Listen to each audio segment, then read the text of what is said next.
Okay, we're live. Ladies, thanks very much for coming to being our sort of guinea pig group for getting off the ground, the mini-series. This is it's very exciting. It's been many months in the works to get to this meeting, and I'm so thrilled that you guys are here. We do have two others, as I mentioned, who are trying to log on and having some technical difficulties. But hopefully they'll join us in a minute, and when they do, I'll try to introduce them. I guess the first thing I want to do is just for you to introduce yourselves to the rest of the folks in the group, and I suppose who you are, where you are geographically, what your camp is, how your sort of camp fits into the industry, and then yeah, I guess start with those three things, and you guys can choose who starts. I'm happy to go for it. All right, so my name is Maria Grasso. I currently live in Atlanta, Georgia, but I run a program called Eagle U, and it's a non-traditional camp. We have a program this summer at the University of Louisville and one at Rice University in Houston. So we're doing two this year for the first time in a while, and so that's exciting, that's cool. The reason we're a non-traditional camp, we are a one-week overnight residential on a college campus program, and we kind of set up this whole conference-style, 24/7 conference-style program for high school through college-age students. So our age range is actually 15 through 22, which is generally a little bit older than a lot of other camps in the traditional sense that I've had a chance to meet. So that's a little bit different. We help students get a 7-year head start on their future. Essentially, by the time they graduate college at 22, most students spend 7 years, according to research, bouncing back and forth, trying to figure out what they want to do with their major and how to make it a career. By the time they're 29 or 30, they land in something, and then they're basically just starting then. So we help young people really work with mentors, get internships, and apply the principles of goal setting, time management, how to interview differently, how to really align their life and their actions with what they want. And we help them do all that, so by the time they graduate college, they are actually in a position to take advantage of the career they want to do. So that's kind of our goal in running the program we've been running. They've been running it for 25 years.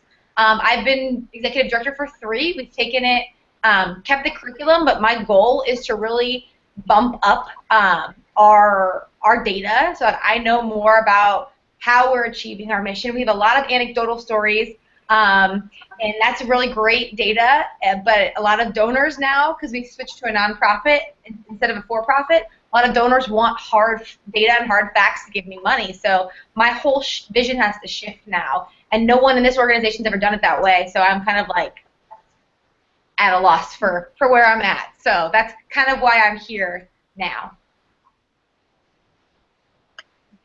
Do you serve so do kids come into your program when they're 15 and stay through the age of 22? Is that your goal, that they come back? Great question. Actually, we find that half of our students do come back another time. However, the idea is that they only need to come for the week once, and that gives them the tools they need to get ahead. And so that's how it's been operating for several years. Many parents like to send their students, you know, a couple times to get them exposed to this curriculum. We tell a lot of adults and professionals it's like going to continuing ed for yourself.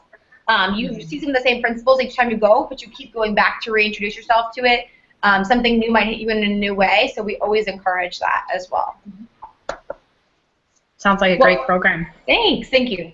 Yeah, what kind of campers do you get? Do you get campers from, you know, all backgrounds? Is it focusing on first generation? What is Okay, so that's a great question. That's another reason why it's so weird, because we used to be a for-profit, so a lot of these things, while they mattered, didn't really matter. Now, when I took it over, I actually opened it up to kids that couldn't afford to go. So I try to scholarship at least 50% of each program and get kids that are high-achieving, that want this opportunity, that want more for themselves, and that don't have the money to go, get them scholarships to go. And then we mix that with students from every socioeconomic class you can imagine from all over the country. So it's a really weird mix of students, but it's kind of similar to college. We say, you know, you don't really, in the college classroom, you don't know who comes from where or what their background is, but most college classrooms have a nice mix of students, and most jobs do after you graduate. So kind of try to introduce them to that aspect. It's awesome. Cool. Well, I can go next Awesome. if we're ready. My name's Carlin Long, and I work at Camp Champions in Marble Falls, Texas, and we are a traditional summer camp, about as traditional as it gets in terms of our structure and our activities. So we have campers ages 6 to 17, mostly from Texas, the big cities in Texas, and we also have a good portion of campers from Mexico as well. And we have the waterfront and the sports and the rock climbing and all of that, but our director, Steve Baskin, really loves to focus on how camp can be used as not just a place for kids to go over the summer to have fun, but as really positive youth development. So we work into our daily language, the language of our mission, our 4 R's, which we call reaching out, respect, responsibility, and reasonable risks.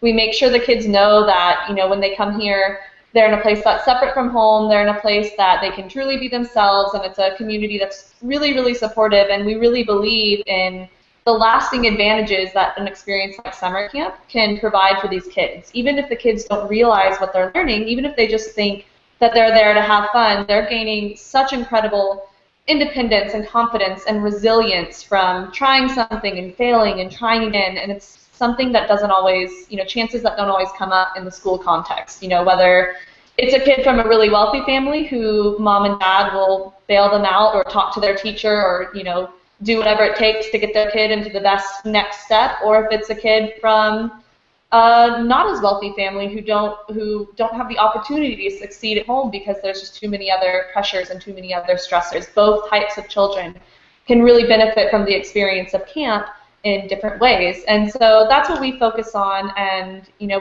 we know all of these things to be true. We know them from experience and from seeing campers and from getting letters from campers who've applied to college and used their camp experience to be successful in college and beyond that. But, you know, when you're talking to a mom who thinks that summer camp is just, you know, a place to have fun, having the numbers, having the data would be so helpful to really say, you know, we believe all this is happening and we know it's happening. But here's the proof, you know, here's just more than anecdotes. Here's some numbers. Here's something we can show you that, you know, this is a real measurable effect. And so that's what we're hoping to be involved with. And Steve, my director, Steve Baskin, is, you know, big in the ACA research field. He likes to be involved in that. So we just want to learn as much as we can about how to share how wonderful camp is with the rest of the world. Hi. Hello. This is Larry. Sorry that took so long. And No, that's great. I'm really pleased you made it on, Larry. Larry, this is Maria and Carrie and Carlin. Hi. Hi. These are your classmates. Carlin, would you just tell Larry where you're at and where you're from, and then we'll get Carrie and Maria as well. Yeah, I'm from Camp Champions in Marble Falls, Texas. Well, And I am I'm actually out of Atlanta, Georgia, but I run a program called Eagle U out of the University of Louisville and Rice University in Houston. Hi, and then I'm Carrie Wilson. I direct Camp Helen Brockman in the central part of Wisconsin. All right, great. So questions for Carlin about about Camp Champions? Carlin, how many? I know the answer to this, but how many kids do you have? Over the course of the summer, we'll have over 1,000. We have three-week sessions. They overlap with the fourth 2-week session. And we'll have 300 to 400 kids per session, some of them even a little bigger. So we'll have around 1,000 go through each summer. Wow. Mm-hmm. Maria, I was out there for a minute. Did you say how many kids you have? Yeah, so we have 220 at our University of Louisville one, and we'll have 120 at our Rice University one.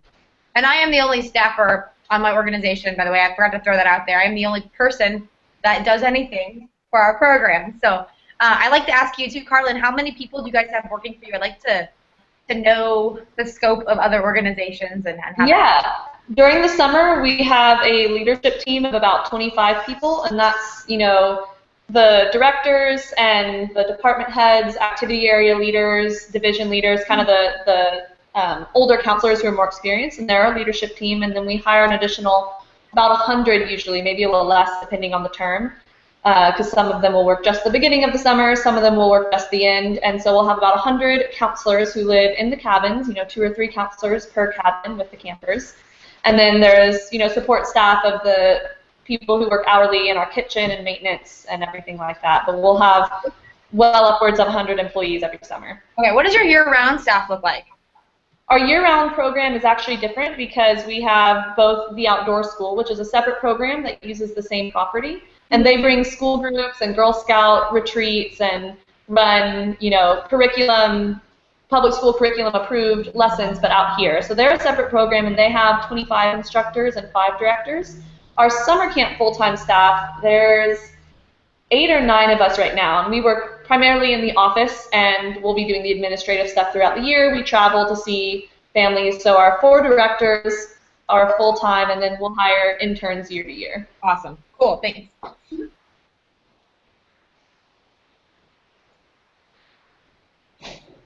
So I can tell you a little bit about Camp Helen Brockman if you want. Okay, good. So Camp Helen Brockman is located in the center of Wisconsin, and we primarily serve kids. Well, we serve only kids from Milwaukee, from the central city or inner city of Milwaukee. That's where our parent organization is located. So our parent organization does birth through adult programming, family programming, after-school programming, early childhood education. Our organization started 110 years ago with camp. So camp is central in everything we do, and I really appreciate that there's a lot of support for the camp, especially given the fact that we're so far away. 100% of our campers last summer came on scholarship. So we're doing a lot of fundraising, a lot of grant writing, a lot to support all of our kids getting to camp on whatever they can pay. So the minimum campers would have to pay would be $20, and some only do pay that. We have about 80 kids a session. Any more than that's too much. We have very small cabin groups, 6 kids to 2 counselors. And then we do traditional camp programming. We have a very active waterfront, nature, gardening, sports, all of the typical camp activities.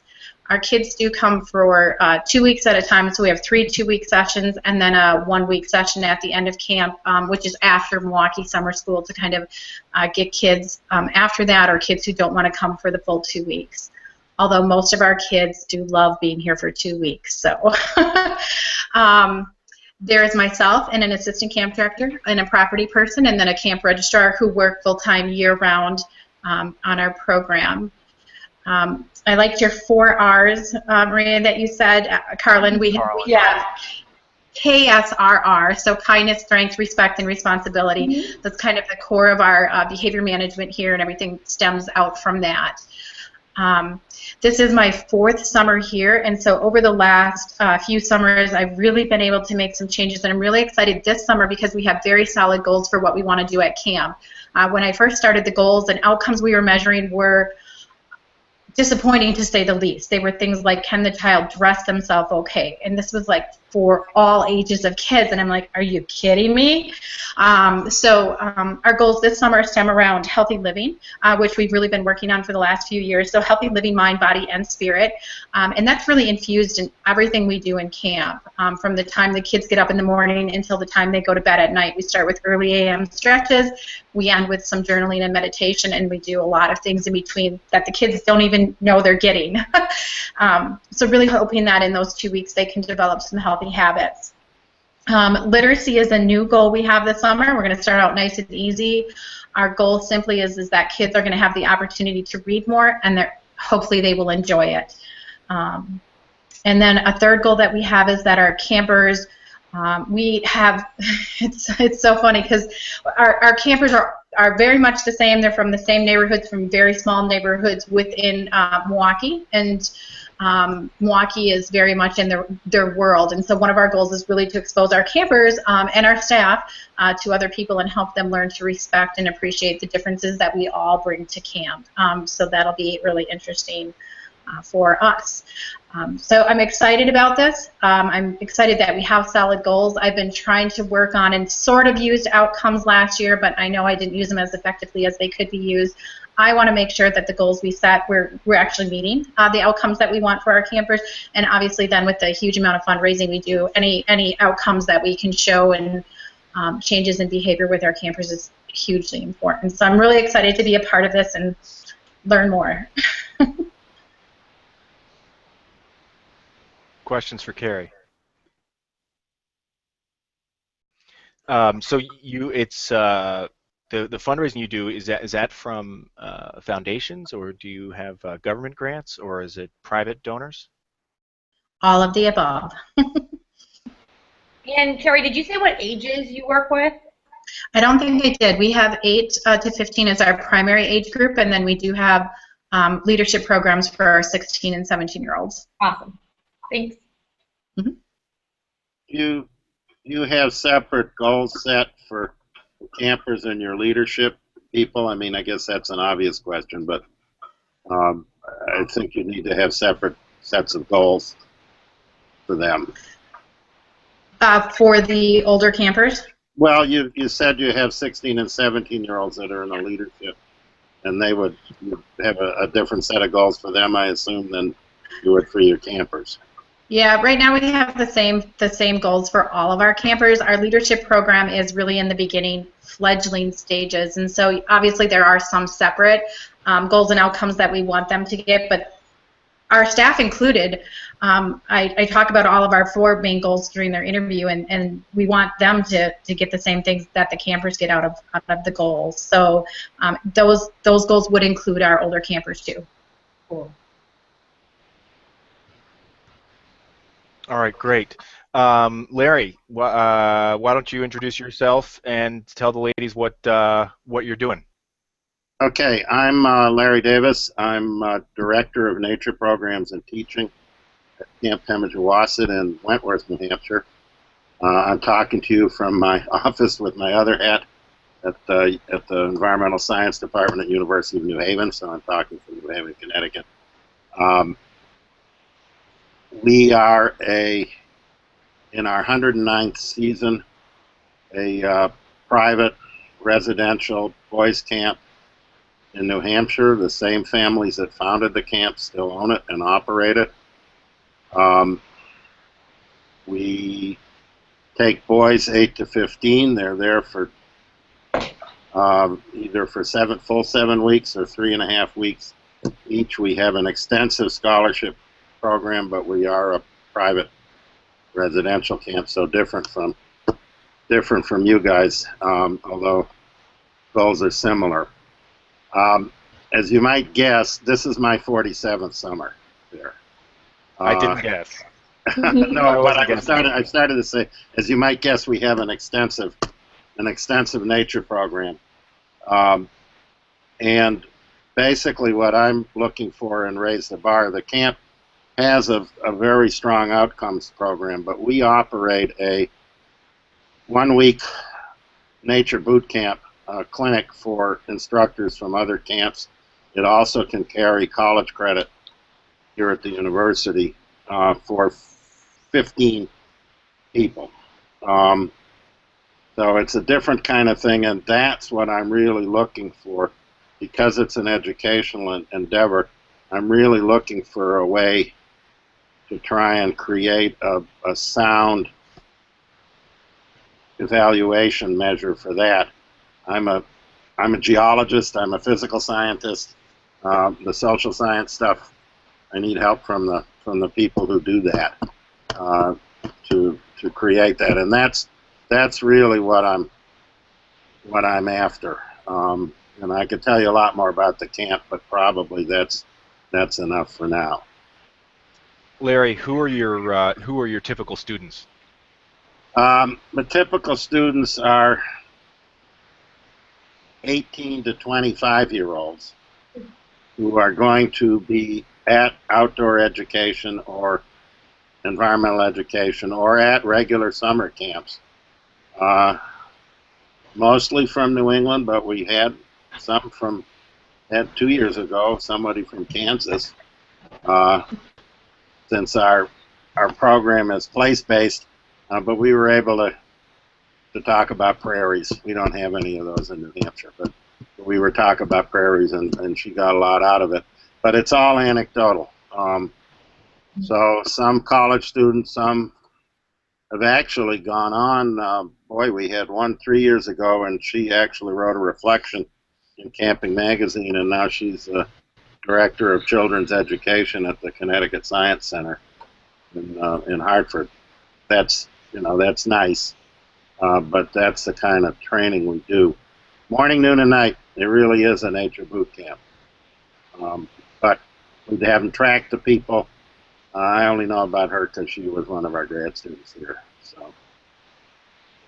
So you're preparing these young adults to go to their own settings, their own camps, and set up and run nature instruction programs there. That's absolutely right. That couldn't have said it better.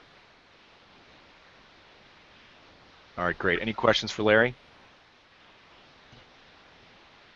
Okay, good. So, what I want to do now is to present these sort of two questions to you, because this is the meat of why we're here, and then we're going to sort of process to make sure you're on your path. So the first question is why do you want to measure outcomes, and like really what are you looking to get out of this? Like what are you hoping that it will say? Even I get that it may not say what the outcomes may not sort of say what we want them to say, but I think to be upfront with yourself and with us is really important. So, what do you want to get out of them? Why do you want to measure outcomes, and what do you hope to get out of this? And then the second thing is what are the obstacles that you face, and what is most intimidating to you about this process? So we'll do the first question first, and I think that the challenge is to answer these questions in a concise way. I don't not for like time's sake or like for this hangout, but just so that you're in a way that makes sense to you, and that you can sort of repeat to yourself and to others. This is why we're doing this. I think is important. So, who wants to go first? I'll go first. I gotcha. Why I'm doing this is because we've switched from a for-profit to a nonprofit. I'm going after donors now instead of parents who are sending their kids. So I want to be able to approach people who haven't had kids go in the past themselves and be able to tell them, show them how it works, and not have anecdotal stories of a friend's friend who went and loved it and their kid did this because of it. So we need hard facts so we can get more donor money. That's really it. And so you're, you may have said this. You're some fee for service. Right now we're a mix. I mean, obviously it's at cost. We charge people who can afford to go. The rest of my time is spent trying to get money for the program and getting scholarships for kids that can't afford it. And so we're trying to switch to a whole model in the next year or so where it's all money up front, all sponsorship money, and then we select all the students. And they can be from every different background, whether it's merit scholarship, financial needs scholarship, some sort of scholarship. So we're gradually moving towards that, so I need more numbers to get myself there, so I can share the story in a different way with people than we have done in the past, where everyone who knows each other sends their kids because of the stories.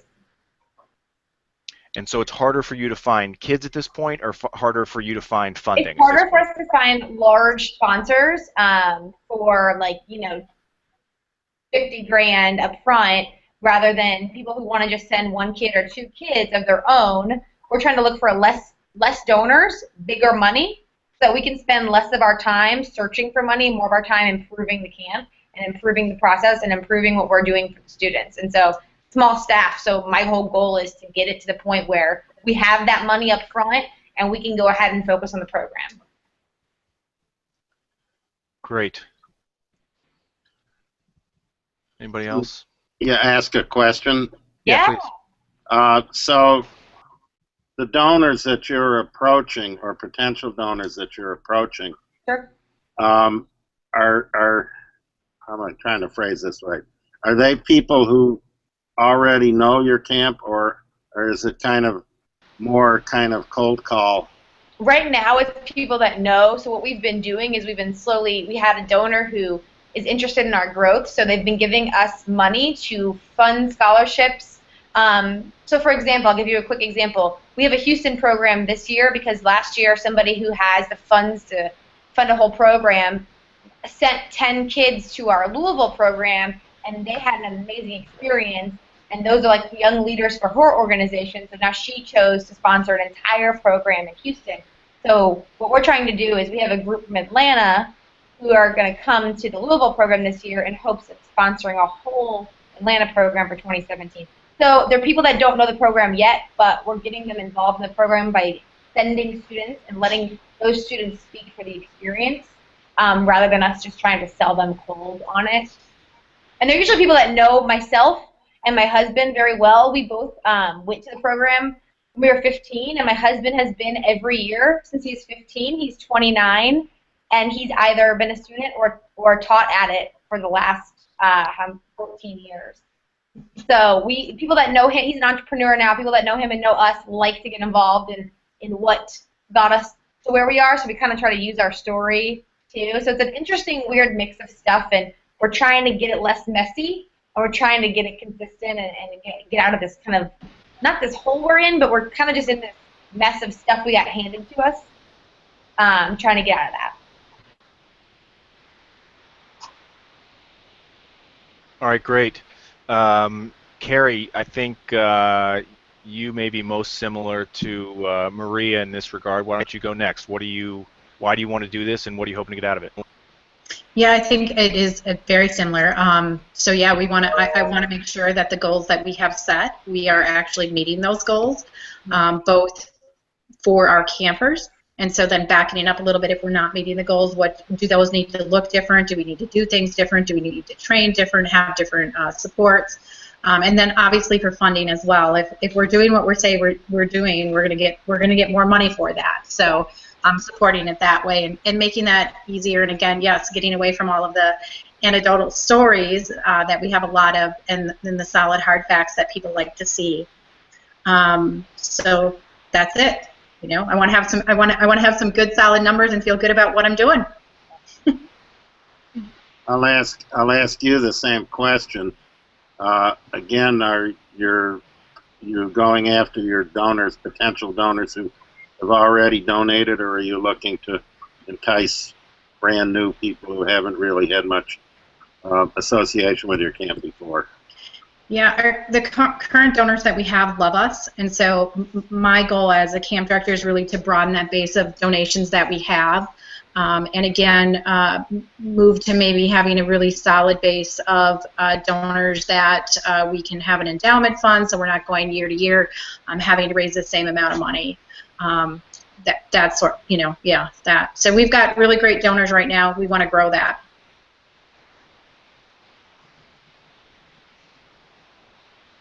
All right, great. Carlin, hit it.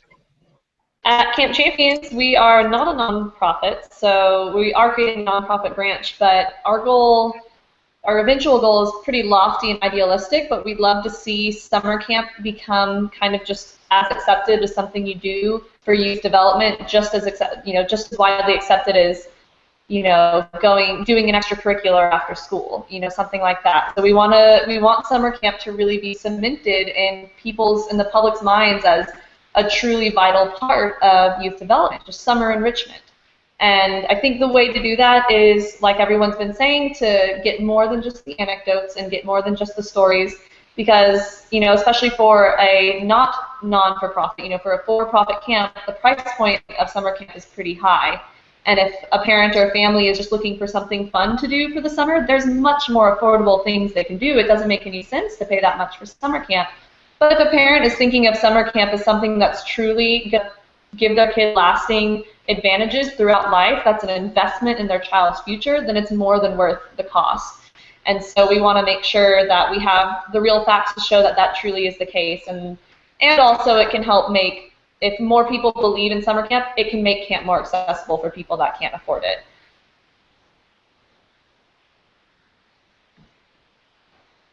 Great. Very clear. Larry, why do you want to measure outcomes, and what do you hope to see on the other end?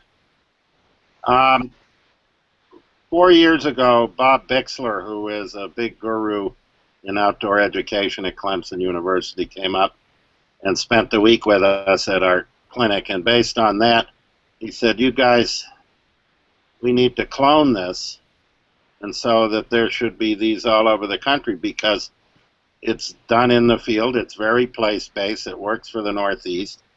We did work it through for our participant from Kansas, but it'd be better if we had one there in the prairies." And we put together a grant proposal that we submitted to NSF.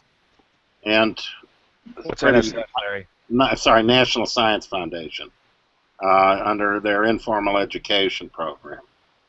And the feedback that came back was, well, you have to have numbers. You have to have, you just have anecdotes. It's what everybody else has said. I think we do a pretty good job at what we do, and I would like to see this made available all over the country.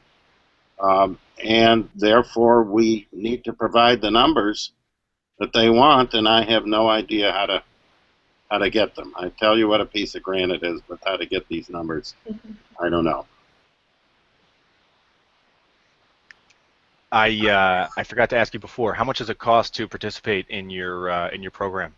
It costs $385. That covers 5.5 days, morning, noon, and night. All course materials. You walk away with a CD, a big thick book with lesson plans and everything else. And what's different with ours from other programs like Nature's Classroom and some of these other ones is we teach you how to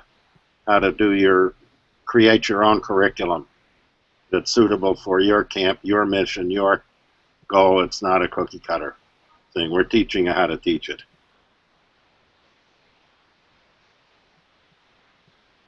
Anything else for Larry? Carlin, I forgot to ask you what what would you hope to get out of this? I understand the sort of idealistic, as you put it, motivation for this, but as it pertains to Camp Champions, what would you hope that your outcomes would indicate? I mean, I think I know the answer, but do you know the answer? Yeah, well, we want camp to be really well known throughout, many different areas. For Camp Champions specifically, I mean, the goal would be to get more parents interested in sending their kids to our summer camp. If we've got this evidence that shows that, yes, it's going to cost a lot of money to send a camp, but it's not just sending your kids away to have fun for 3 weeks. It's sending your kids somewhere that's really going to, it's really going to put them on a great path to be prepared for college, to be prepared for life beyond college, to be prepared for whatever it is they need to do. We'll have more numbers to show parents to say this is an investment in your child's future. Okay, great. So now the why do you want to do this? You guys were very clear about that stuff, and certainly more clear than I was at the start. I think the obstacles piece is something that seems obvious that we would consider this. The reason we threw this in there, though, is because I think it's pretty easy to get down the line with sort of what outcomes we want to measure and what instrument we're going to use without thinking about who we need to get on board in order to make this happen. And you could get all the way into June and sort of ready to measure outcomes and then realize that actually there's this big barrier between that prevents you from being able to move forward, usually some political barrier that we haven't considered. And so that's why we want to talk about this up front, because sometimes it takes time, it takes legwork to and people to who we're trying to convince, trying to bring on board. It takes time for the ideas to marinate, I think, as objections come up. So that's why we want to talk about obstacles and also what is most intimidating. what obstacles do you face for measuring outcomes, not for achieving your mission more broadly, but what obstacles do you face as it pertains to measuring outcomes, and what personally is most intimidating to you?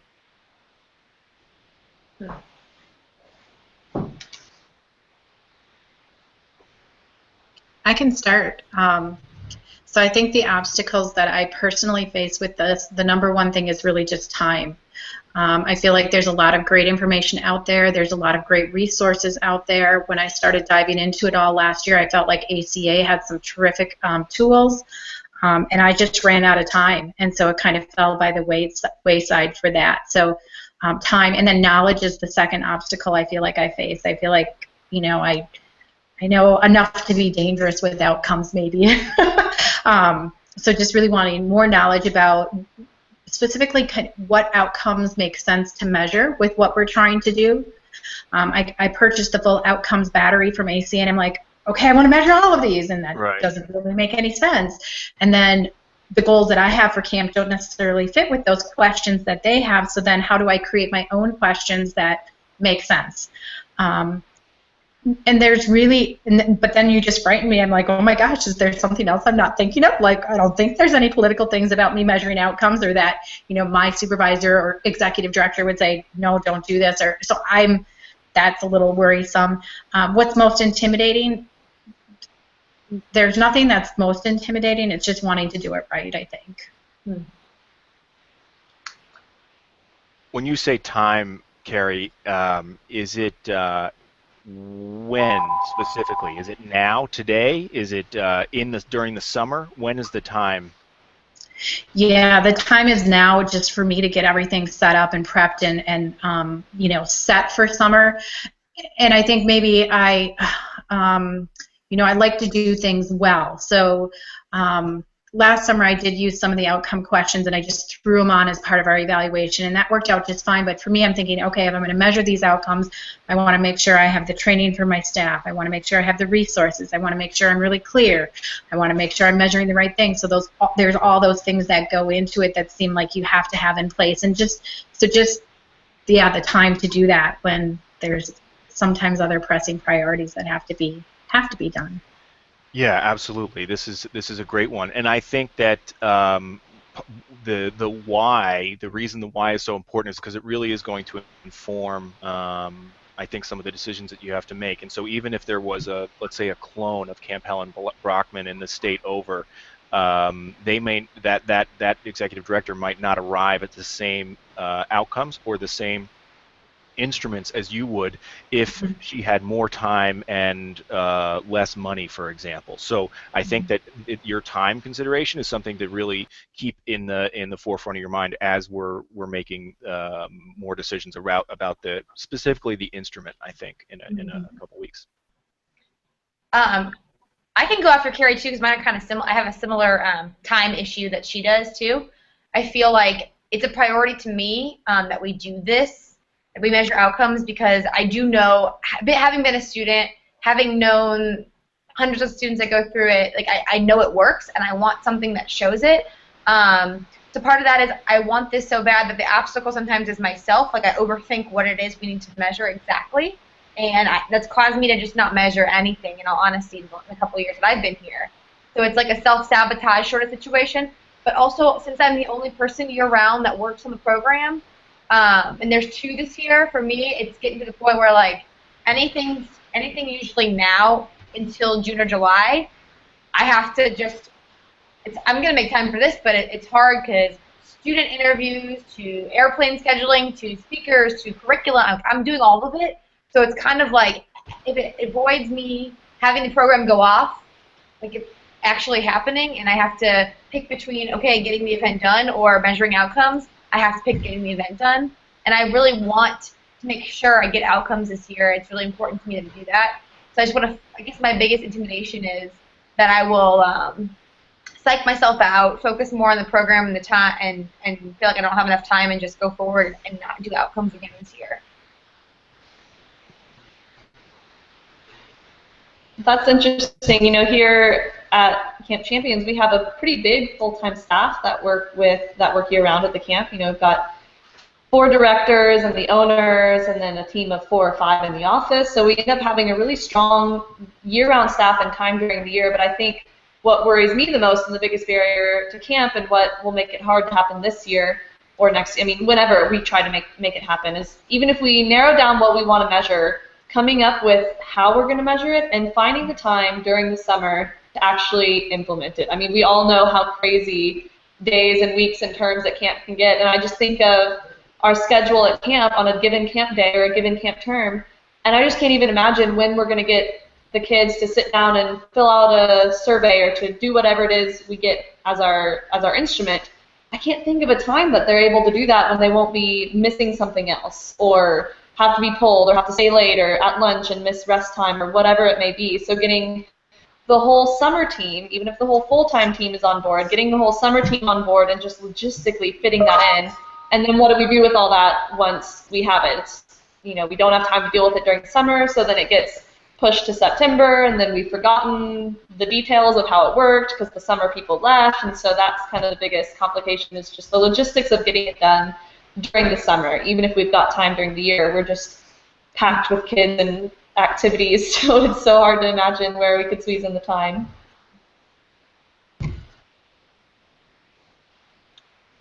I guess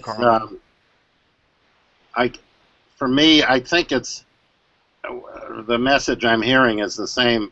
It's kind of what's standing in the way is a learning curve in a startup.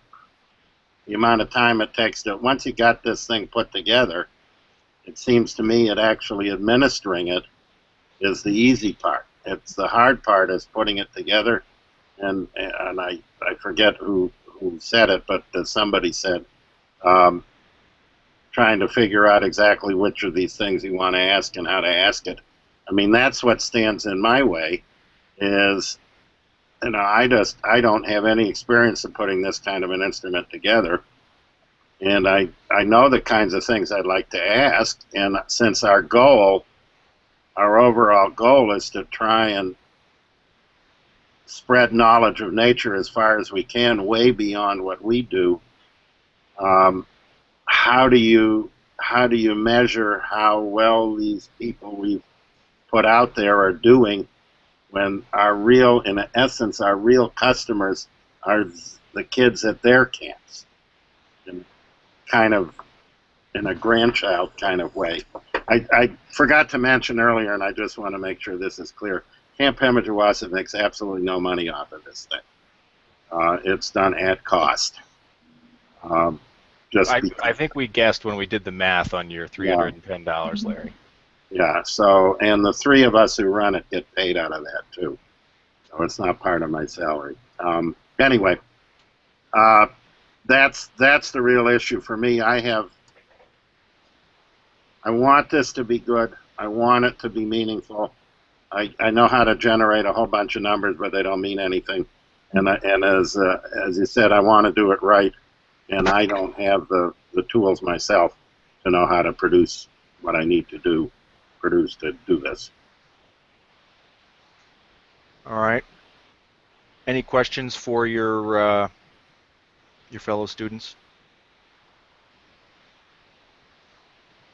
Okay. Let me just go over what I think I heard, and you tell me if I'm right or wrong. Carrie, I'm going to start with you. So your 2 biggest concerns were the time and preparation, and I think Larry put this very well. The learning curve, number 1. And number 2 was how do you know, even if you have the data, that you're going to analyze it properly and it's going to be accurate and professional? Or those are the 2 that I came away with. Is that right? Yep. Okay, great.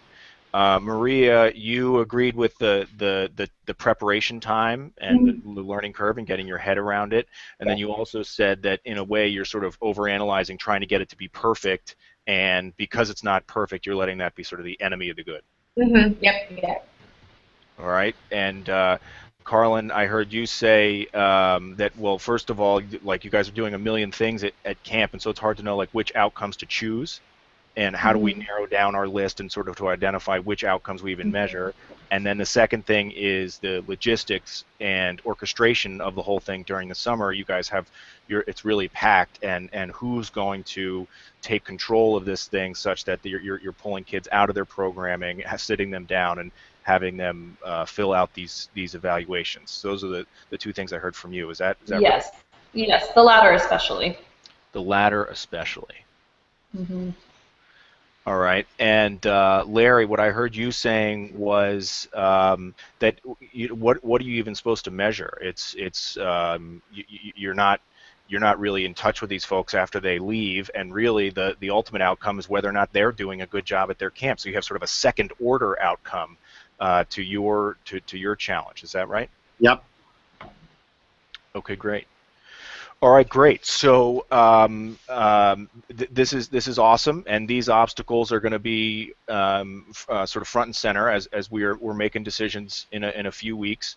We're going to close up here in a minute, and one of the first things I'm going to do is send out the doodle to schedule our next meeting. So I was thinking 2 or 3 weeks from now. Is that okay with you guys? 2 or 3 weeks from now?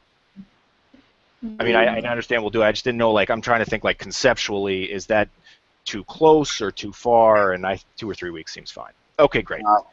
Yeah. Overall distance, there's 1 week I'm out of the office, but it's the 3 weeks from now I'm out of the office. But okay, so we'll try 2 or 4. That'd be great. I mean, I'm looking at dates. Or wait, I'm out of town the 11th through the 15th of April, so that's it. Okay. Okay, I'm okay. If it's Friday, I'm okay any Friday except for the 29th. So. Hold on. So 2 weeks, 3 weeks. All right. Okay, great.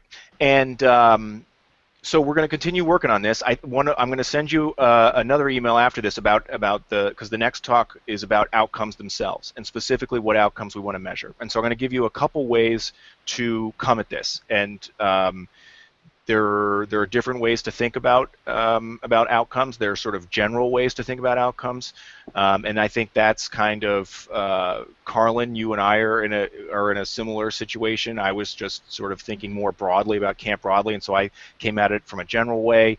Carrie and Maria, you guys have specific things that you're trying to achieve, and so I think you're going to try to figure out what is the best way to identify these specific things that we're doing. They're both fine ways. It's just a construct, and so I'll just send you that email. That'll be sort of food for thought, and then we'll come to the next meeting prepared to share those. One thing I do want to tell you is you don't have to create these instruments yourselves, and I would really discourage you from trying to create these instruments, these questions yourselves. I mean, Larry knows about validity and reliability, but these are two concepts in when you're measuring outcomes that are really high bars to meet for research. And so maybe down the line you want to develop an instrument for yourself, but I would say in the short term to steal somebody else's is far preferable. And if you can work with the ACA's Youth Outcomes Battery, that's great. I think you know by now that Raise the Bar doesn't have any interest in the YOB. We don't care whether you do it or not. I think it's a great place to start, but there are others, and there are a couple resources that list lots of instruments. So if you say, I want to measure self-confidence or measure collaboration skills or something, you can go to United Way's ToolFind, you can go to Minnesota's CipherNet and sort of type that in, and then they'll say, okay, here are the instruments that were done by some random person at Clemson University or whatever, and that is free or maybe there will be a cost. So that's one thing, is that you don't have to develop the instrument. And the other thing is that for the analysis, a lot of these instruments now, if you just plug the data in, it spits the analysis back out at you. So that what would be a shame is if we got good data, and then because I'm just a guy in Pennsylvania and I try to analyze I analyze it wrong. That would be a real shame. Then I'm making changes to our camp,